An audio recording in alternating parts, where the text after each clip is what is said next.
Alongside her acting, PriyankaChopra Jonas has worked with the UN Children's Fund for over 15 years. We followed her during her trip to Lucknow in northern India, meeting young girls and students as part of her role.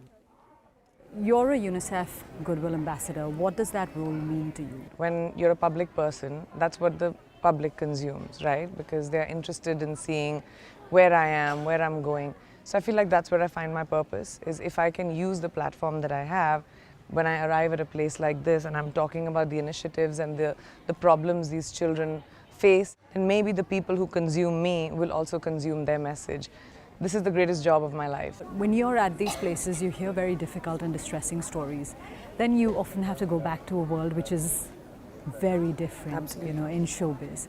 How do you manage that dichotomy? You kind of don't. I think I need therapy. I think I do. I'll still not forget one time I was doing a UNICEF trip in Africa, and I had to fly back straight, and I went to the Emmys. And I remember I was sitting in the hair and makeup trailer, and this was like 2 days later. And I saw these fabulous gowns and jewels and diamonds and stuff that had come for me to wear.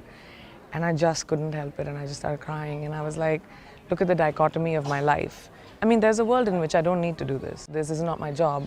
But I do it because that's my purpose. That's the purpose that I have found.